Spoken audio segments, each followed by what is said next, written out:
নমস্কাৰ বন্ধু বান্ধৱীসকল, আশা কৰিছোঁ আপোনালোক সকলো ভালে আছে। পুনৰ এটি নতুন ভিডিঅ'ৰ সৈতে আপোনালোকৰ মাজলৈ আহিছোঁ। আহক আজি কঁঠালৰ তৰকাৰী বনাওঁ, কঁঠালৰ মুচিৰ তৰকাৰী। তো ইয়াতে মই বজাৰৰ পৰা কঁঠালটো আনিছিলোঁ, ভাবিছিলোঁ গোটেইটো কাটা মেলা চব দেখাই মেলি মই আঞ্জাখন বনাম, কিন্তু মায়ে যোৱাকালি অলৰেডি এফাল বনাই পেলালে। এনিৱেইজ ইয়াতে মই কাটা প্ৰচেছটো দেখাইছোঁ। হাতত প্ৰথমতে মিঠাতেল সানিছোঁ, চাকুখনতো সানিছোঁ। তাৰপাছত এনেকুৱা ৰাউণ্ড ৰাউণ্ড পিচ কৰি ধুনীয়াকৈ বাকলিখিনি এৰুৱাই লৈছোঁ। আঠা খুব বেছি লাগে, কিন্তু মিঠাতেলৰ আগত হাৰি যায়।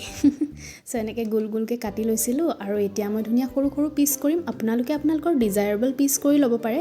মই ইয়াতে এটুকুৰ দুফাল কৰি এফালৰ পৰা 4 পিচ হোৱাকৈ কৰিছোঁ। মাজৰ এইটো যোনটো ডিলা থাকে সেইটোৰ সোৱাদ একো নাথাকে, কাটি পেলালে পেলাব পাৰে, নেপেলালে তেনেকৈও বনাব পাৰে। তো এয়া মোৰ ৰেডি হৈ গ'ল।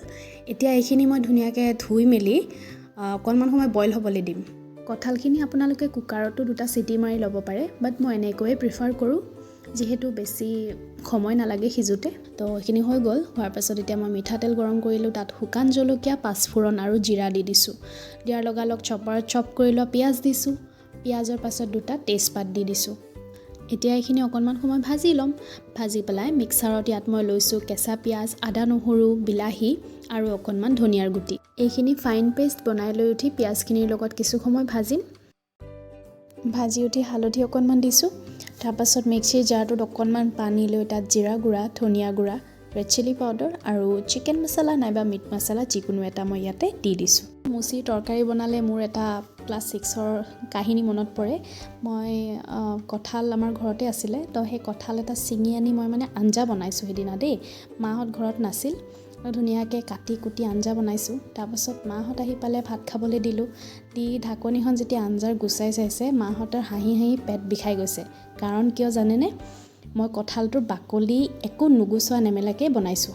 তেতিয়াৰ পৰা যেতিয়াই আমাৰ ঘৰত কঁঠালৰ তৰকাৰী বনোৱা যায়, সেই কাহিনীটো ৰিপিট হ'বই আৰু সেইটো কথা ওলাবই। এনিৱেইজ ইয়াতে মই সেই মছলা পানীখিনি তাতে দি ভাজিলোঁ। ভাজি অকণমান সময় কেৰাহীটো ছাইড কৰি নতুন কেৰাহী এটা পাতি মই তাত কঁঠালখিনি অকণমানি ফ্ৰাই কৰি লৈছোঁ। লৈ উঠি এতিয়া মছলাখিনিৰ লগত দি দিলোঁ।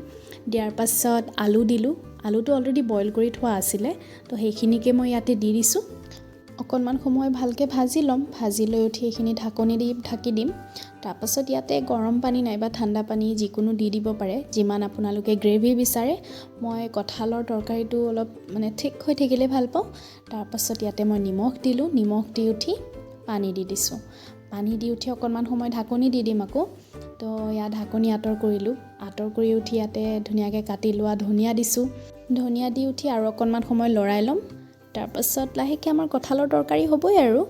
তো হোৱাৰ আগে আগে ইয়াতে মই মোৰ ঘৰতে প্ৰিপেয়াৰ কৰা গৰম মছলা অকণমানি দি দিছোঁ। গৰম মছলাৰ ৰেচিপিটো লাগে যদি মই দি দিম দেই শ্বৰ্ট ভিডিঅ'ত। কমেণ্ট কৰি জনাবচোন লাগে নে নালাগে। এইখিনি এতিয়া ধুনীয়াকৈ গ্ৰেভিৰ কনচিষ্টেঞ্চিটো দেখিছে, ঠিক হৈ গৈছে ধুনীয়াকৈ। তো মোৰ ফ্লেম অফ কৰি দিলোঁ। অফ কৰাৰ পাছত এয়া মোৰ কঁঠালৰ তৰকাৰী ৰেডি হৈ গৈছে। লাষ্টত যোনটো হোমমেড গৰম মছলা দিছিলোঁ, বহুত ধুনীয়া স্মেল আহিছে সেইটোৰ পৰা। কঁঠালৰ তৰকাৰীখিনি গৰমে গৰমে মই ৰুটিৰ লগত এনজয় কৰিলোঁ। আপোনালোকেও ট্ৰাই কৰি চাব এবাৰ, আৰু ভিডিঅ'টি কেনে পালে কমেণ্ট কৰি জনাব। লাইক শ্বেয়াৰ কৰিব আৰু চেনেলটো ছাবস্ক্ৰাইব কৰিব। Bye bye.